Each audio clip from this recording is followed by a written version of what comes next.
હવે અગર ડ્રાય આઈ થઈ ગઈ, ચલો થઈ ગઈ, પછી આપણે એનું કંઈ ધ્યાન નહીં રાખતા તો ખરાબમાં ખરાબ શું થઈ શકે? ખરાબમાં ખરાબ જે છે એ ઘણા પેશન્ટ્સ મારા એવા છે, ઘણા બાળકો છે અનફોર્ચ્યુનેટલી, કે જે મારી સામે અહીંયા આવીને આ ખુરશીમાં જે મને ચેકઅપ કરાવવા બેસવાનું હોય ને, તો ખુરશી એમને જોવા માટે પણ આંખ એમની સરખી ખુલી નથી શકતી.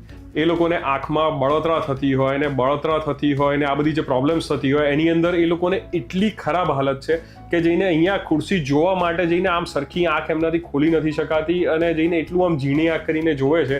અને એ લોકોને કોઈનો ચહેરો ઓળખવો તો દૂરની વાત છે, નોર્મલ હરવું ફરવું હોય ને એની અંદર પણ તકલીફ થઈ જાય છે. એટલી બધી બળતરા જે છે એ લોકોને આંખમાં થતી હોય છે. સર, તો પછી કયા લક્ષણો દેખાય તો તરત જ ડ્રાય આઈઝ માટે ચેક કરાવવું પડે? જો તમને આંખમાં બળતરા થાય છે, આંખમાં કંઈક ખૂંચ્યા કરે છે, ક્યાં તો આંખમાંથી જે છે એ અમુક સમયે જ્યારે તમે સ્ક્રીન વાપરો કે જેને એનો 1-2 કલાક થઈ ગયા છે કે જેને લખવા વાંચવાના 1-2 કલાક પછી પાણી ટપક્યા કરતું હોય, જો એવું કંઈ થતું હોય તો તમારે તમારા આઈ સર્જનને બતાવવું જોઈએ.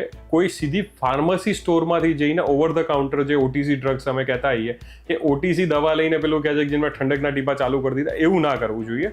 તમારા આઈ સર્જનને બતાવી સરખું કેટલી ડ્રાય આઈ છે મપાઈ અને પછી જઈને તમારે ટ્રીટમેન્ટ કરાવવી જોઈએ. ટ્રીટમેન્ટ શું હોય અગર ડ્રાય આઈ છે? હું તમારી જોડે મેં કીધું મને ડ્રાય આઈ એમાં આંસુ ટપકે છે, તો તમે શું ટ્રીટમેન્ટ કહેશો મને?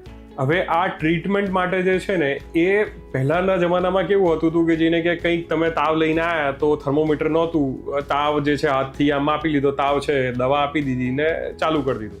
પણ હવે તાવ પહેલા કેટલો હતો પછી કેટલો થયો એ ખબર ના પડે. જે રીતે ત્યાં થર્મોમીટરની જરૂર હોય એ જ રીતે અમારે ડ્રાય મેજર કરવાના હવે જે છે ને મશીન્સ અવેલેબલ છે.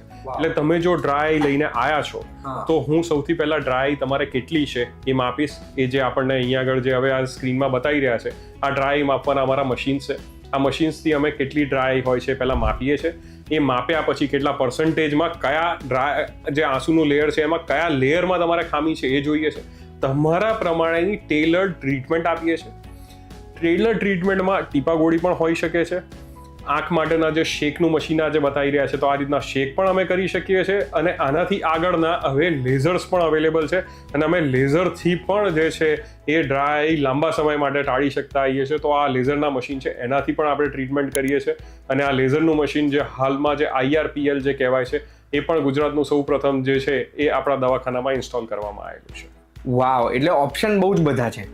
પણ એકવાર ડ્રાય આઈ થઈ ગઈ, ટ્રીટમેન્ટ કરાવી લીધી, પણ લાઈફ ટાઈમ ટીપા નાખવા પડશે, દવાઓ લેવી પડશે, એવું કરવું પડશે ને?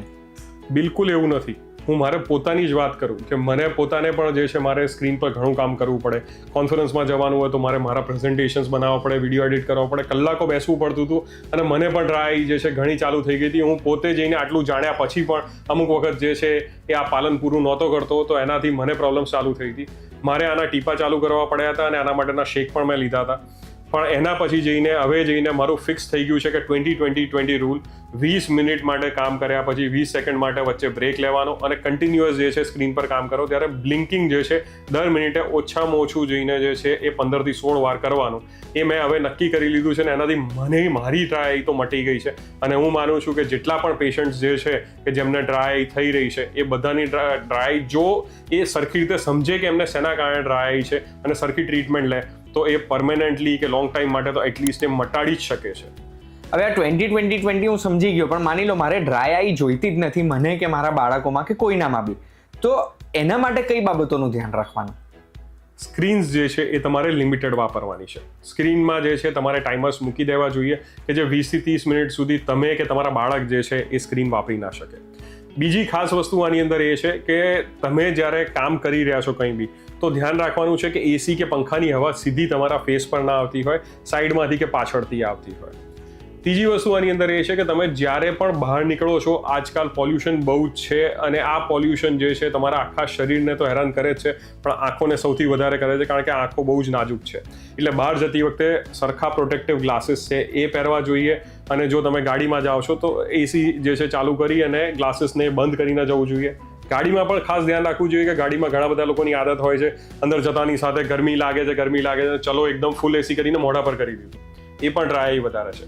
એટલે ગાડીમાં એસી કરો એનો વાંધો નથી, પણ એસીનો ફ્લો તમારા ફેસ પર ના રાખીને સાઈડમાં રાખવો જોઈએ. આખી ગાડી ઠંડી થશે તો તમે પણ ઠંડા થશો જ. એટલે તમને આદત હોય કે ઘરે કે ગાડીમાં એસીની હવા મોડે લેતા હોય તો પછી એ ના કરતા, અને એના સિવાય સ્ક્રીન બહુ ટાઈમ સુધી જોવાની હોય તો પાંપણો બ્લિંક કરવાનું ચાલુ રાખજો.